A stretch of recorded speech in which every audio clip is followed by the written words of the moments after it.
සියලු දෙනාටම සුබ දවසක්. අද අපි චතෝ ප්‍රොඩක්ෂන්ස් YouTube නාලිකාව ඔස්සේ ඔබට ගෙන එන්නේ තවත් එක් වැදගත් ස්ථානයක් පිළිබඳ විස්තරයක්. එනම් මැණික් දෙන පුරාවිද්‍යා ස්ථානය හා වෘක්ෂලතා උද්‍යානය පිළිබඳවයි. මාතලේ දිස්ත්‍රික්කයේ දඹුල්ල ප්‍රදේශයට මායිම පිහිටි ඉතාමත් අලංකාර භූමි ප්‍රදේශයක මෙම මැණික් දෙන පිහිටා තිබෙනවා. මැණික් දෙන පුරාවිද්‍යා භූමිය අක්කර 45ක් වැනි විශාල ප්‍රදේශයක පැතිර තිබුණත් මැණික් දෙන රක්ෂිතය ඊට වඩා විශාල ප්‍රදේශයකින් සමන්විතයි.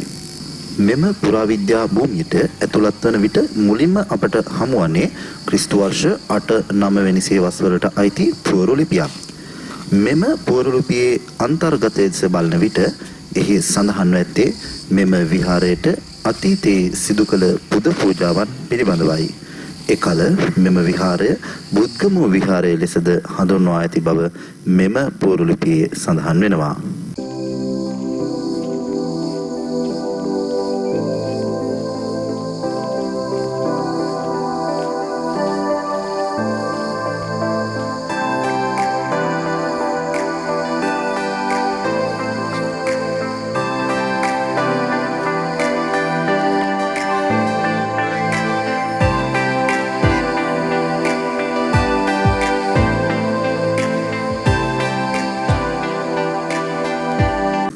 බෝධිගරය, ස්තූපය, ප්‍රතිමාගරය, උපෝසථාගාරය, සභා ශාලාව යන ප්‍රධාන අංග පහෙන් අපට මුලින්ම හමුවන්නේ බෝධිගරය නම් අංගයයි.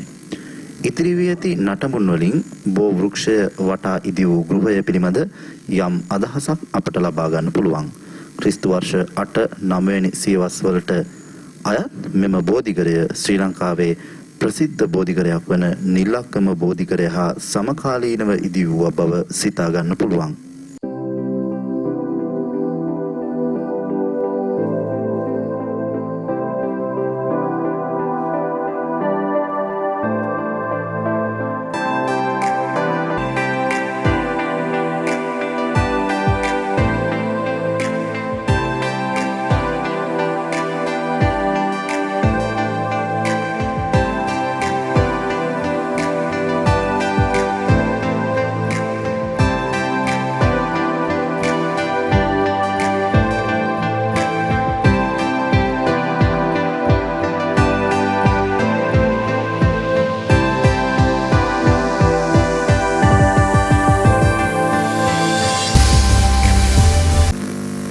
මෙම ස්ථානයට මැණික් දෙන යන නම ලැබුණු විදිය ගැන එක්තරා ජනප්‍රවාදයක් තියෙනවා. ඒ තමයි ලංකාවේ වැඩ සිටිය අවසාන මහරහතන් වහන්සේ වන මලියදේව මහරහතන් වහන්සේ පිරිනිවන් පෑමේදී උන්වහන්සේගේ දේහය මැණික් ඇතිරූ පෙට්ටියක දමා මෙම ස්ථානයේ ආදාහනය කළ බවත් ඒ අනුව මෙම ස්ථානයට මැණික් දෙන යන නම ලැබුණු බවත්ය.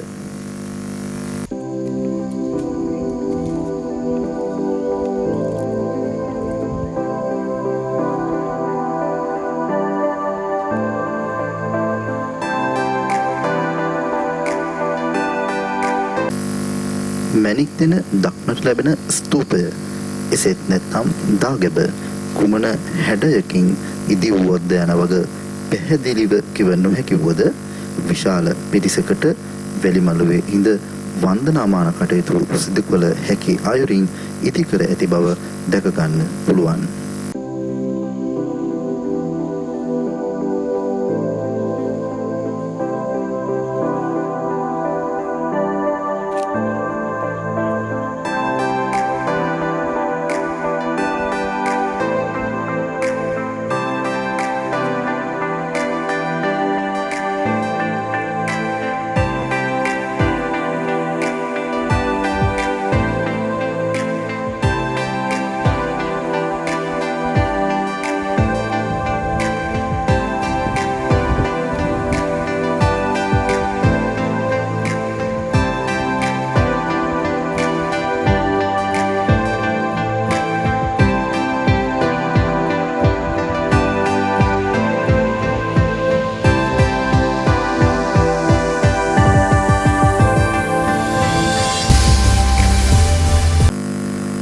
මම මුලින් සඳහන් කළ ආකාරයට මැණික් දෙන යනු වෘක්ෂෝද්‍යානයක්.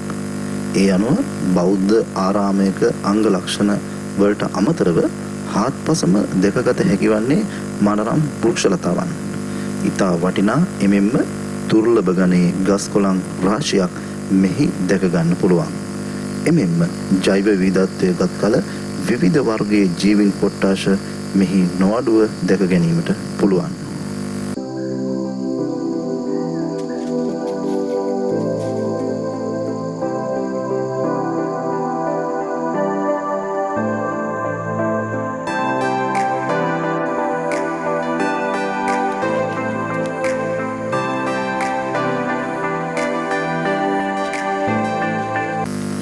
ධර්මය දේශනා කිරීමට මෙන්ම සංඝයා වහන්සේලාට රැස් වෙලා ප්‍රශ්න ගැටළු निराකරණය කිරීම සඳහා වූ ස්ථානයක් ලෙස මෙම සභා ශාලාව යොදාගත්තා යයි අනුමාන කරන්න පුළුවන්.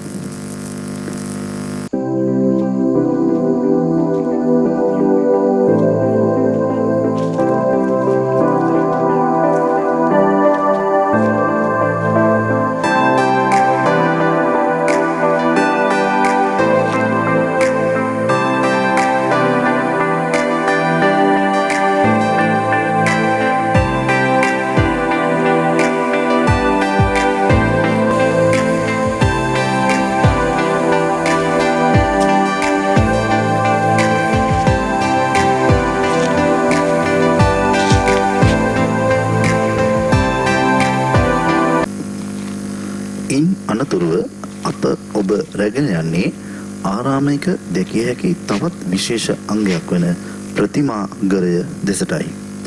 ආකර්ශනීය මුරගල් දෙකක් හා පඩි කීපයකින් සමන්විත ඇතුල්ලිමේ දොරටුව සිත් ඇද ගන්නා සුළුයි. ප්‍රතිමාගරය නම් මෙම ගොඩනැගිල්ල සම්පූර්ණයෙන්ම නටබුන් වී ඇති බැවින් එකදු ප්‍රතිමාවක්වත් වර්තමානයේ මෙහි දක්නට නොලැබේ.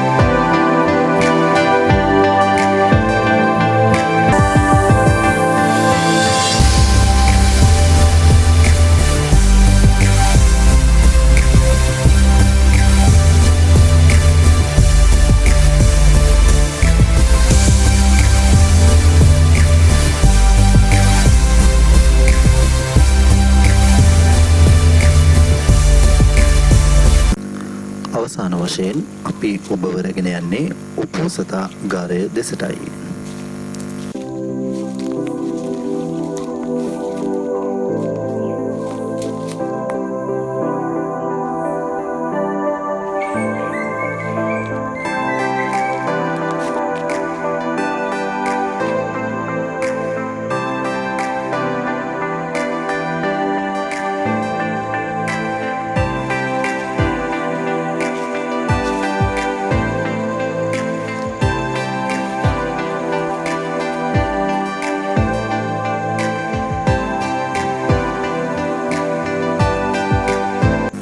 ඉතින් මිතුරු මිත්‍රියනි, අප අද ඔබ රැගෙන ආවේ ලංකාවේ ඓතිහාසික වැදගත්කමකින් යුතු තවත් එක් බෞද්ධ ස්ථානයක් මෙන්ම නටබුන් ස්ථානයක් හා වෘක්ෂලතා උද්‍යානයක් වන මැණික් දෙන රක්ෂිතයටයි. ශ්‍රී ලාංකිකයන් ලෙස අපගේ යුතුයකම හා වගකීම වන්නේ මෙම ඓතිහාසික ස්ථාන අපගේ ඉදිරි පරම්පරාවටත් දැකගත හැකි අයුරින් ආරක්ෂා කිරීමයි. මැණික් දෙන නැරඹීමට පැමිණෙන ඔබට මාර්ග දෙකක් භාවිතා කරන්න පුළුවන්. එකක් තමයි ඒ 6 මාර්ගයේ ඔස්සේ කුරුණෑගල පාස් කර ගලේවෙල නගරයෙන් තවත් කිලෝමීටර් 6ක් පමණ දඹුල්ල දෙසට ගොස් තලගිරියාගම හන්දියෙන් ඇතුළට ගොස් මෙම ස්ථානයට ළඟා වීමට. දෙවෙනි මාර්ගය වන්නේ ඒ 9 මාර්ගය, එසේත් නැත්නම් ඒ 9 මාර්ගය භාවිතා කර මාතලේ නාවුල පාස් කර පන්නම්පිටිය හන්දියෙන් ඇතුළට දමා මෙම ස්ථානයට ළඟා වීම. මෙම මාර්ග දෙකම ඔබට භාවිතා කරන්න පුළුවන් මැණික් දෙන නැරඹීම සඳහා. ඉතින් ඉදිරියේදීත් මෙවැනි වටිනා වීඩියෝවක් සමගින් පැමිණෙනතුරු ඔබට සුබ දවසක්.